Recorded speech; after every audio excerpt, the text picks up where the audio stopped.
what does it mean to be modern? For much of the 20th and 21st centuries, a dominant narrative has insisted that modernity is a singular linear path, one that is pioneered by the West, defined by secularism, and destined to be followed by the rest of the world. In this story, Islam is often cast as the antagonist, a pre-modern, monolithic force resistant to change. But what if this story is wrong? A more insightful history reveals the modern Islamic thought not as a rejection of modernity, but an attempt to redefine it. It is a series of projects that sought to answer the same fundamental questions of political authority and identity, but from within an Islamic framework. Few figures embody this more clearly than the influential 20th century intellectual and ideologue Maulana Sayyid Abul Maududi. To understand the architecture of Maududi's ideology, we must first meet the architect.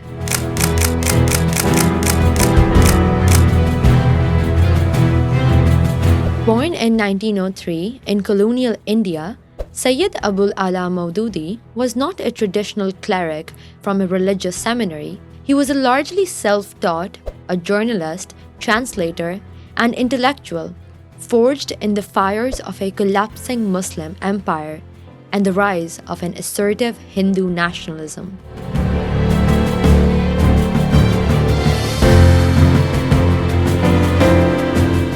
Witnessing the demise of the Mughal dynasty and the intense debate over India's future, Maududi became convinced that the Muslim crisis was not merely political, it was civilizational. It was a crisis of identity and authority in a modernizing world. This conviction ignited his life's work, leading to three foundational actions. First, his prolific writing. His 6-volume Quranic commentary, Tafhimul Quran, was revolutionary, interpreting the text not just theologically, but as a direct guide to modern problems in politics, sociology, and economics.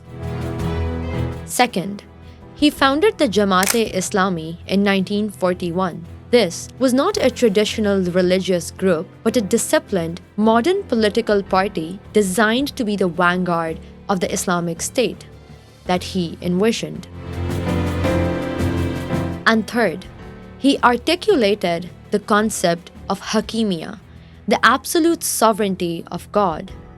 This was his answer to both Western secularism and nationalism. He posited that all human-made laws were a form of idolatry, and true freedom lay in collective submission to the divine law. Maududi was, in essence, an ideological architect.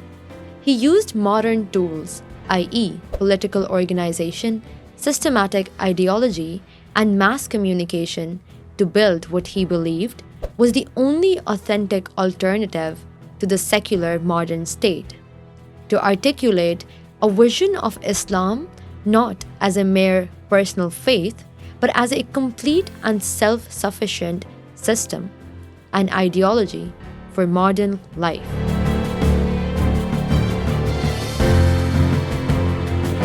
The encounter with European colonial power was an intellectual and spiritual crisis, forcing a question: how to adapt a complete faith to modern challenges? The response fractured into distinct trends. The Orthodox saw reform as apostasy, a betrayal of the tradition. Reformers, however, split into two camps. First, the Modernists.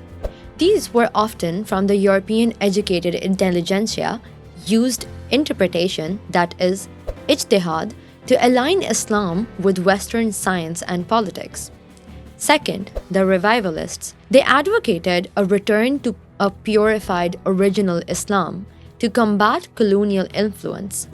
They did not look forward to Europe, but backward to an idealized golden age of Islam.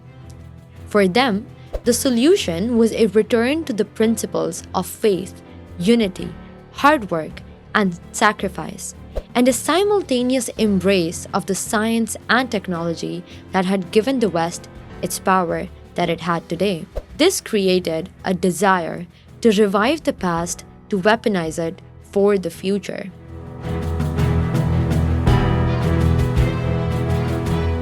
It was onto this fertile ground that the seeds of Islamism would fall, most systematically sown by Maulana Maududi. Maududi was not an isolated figure. He stood on the shoulders of the modernists' intellectual framework and drank from the wellspring of revivalist passion. But he synthesized these elements into something new and potent, a comprehensive political ideology. His first masterstroke was to redefine Islam in itself. In his work towards understanding Islam, he presented it not as a historical faith, but as a dehistoricized natural religion of man, a totalizing system. The cornerstone for this is Hakimiyya, the absolute sovereignty of God. For Maududi, the entire cosmos is Muslim, as it obeys God's physical laws. But man is unique. Man is given free will. The true Muslim is therefore one who consciously submits his free will to the God's law.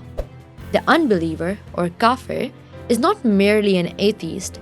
He is, in Maududi's powerful formulation, a rebel and a tyrant, committing the ultimate act of treason against the divine sovereign. This frames the human struggle as a cosmic political battle, making the modern nation-state as indispensable. Maududi's theodemocracy is the vehicle. It rejects popular sovereignty, yet it adopts the nation-state to enforce God's law. This is the core enigma, using a modern tool to enact an anti-modern vision.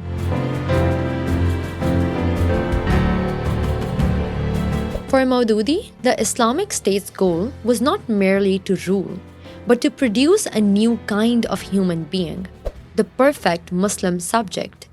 He reframed Islamic rituals as a course of training. The 5 daily prayers are not just devotion, they are a disciplinary mechanism interrupting the flow of modern life 5 times a day to recenter the individual on their political theological identity.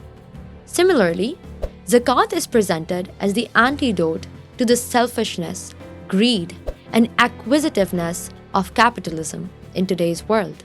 Fasting cultivates collective discipline. The pilgrimage forges a transnational political fraternity. Every ritual is therefore instrumentalized, transforming personal piety into the building blocks of a political collective. This vision extended to all spheres of life. His blueprint for the Sharia was not just about the ritual. It was a total system of rights and obligations covering God, the self, other people, and even all living creatures. It was a rival social contract, competing directly with secular liberalism and socialism. This paradoxical adoption of modern forms is starkly visible in Maududi's views on gender. His idealization of Muslim femininity is constructed entirely in reaction to a perceived Western other. In a world where colonial powers made earnest attempts to supplant Islam, culture itself became a battlefield. The Muslim woman and her body became the symbolic frontier. For Maududi, her modesty was not just a personal virtue, it was a political statement, a declaration of ideological independence from the West, and also a bulwark against cultural annihilation.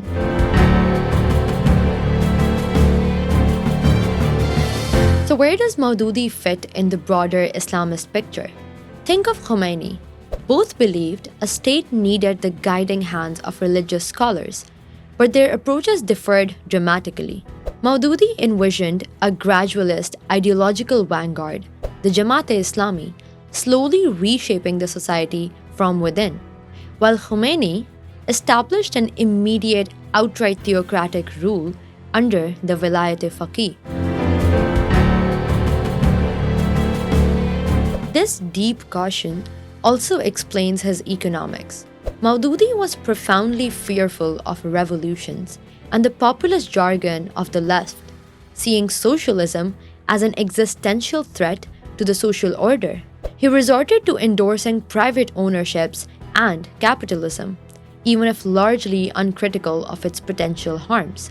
Ultimately, Maududi engineered a Westminster theocracy, a system that adopts the form of modern democracy while fundamentally subverting its core principles by replacing popular sovereignty with the divine hakimiyya. This creates a fundamental tension with both true democratic principles and universal human rights. And understanding this comparative is essential. It moves us beyond the shallow clash of civilization's rhetoric. Maududi didn't just reject the modern world, he sought to conquer it with a rival totality. The struggle over what it means to be modern and what role faith plays in that modernity. This is a story that is still being written.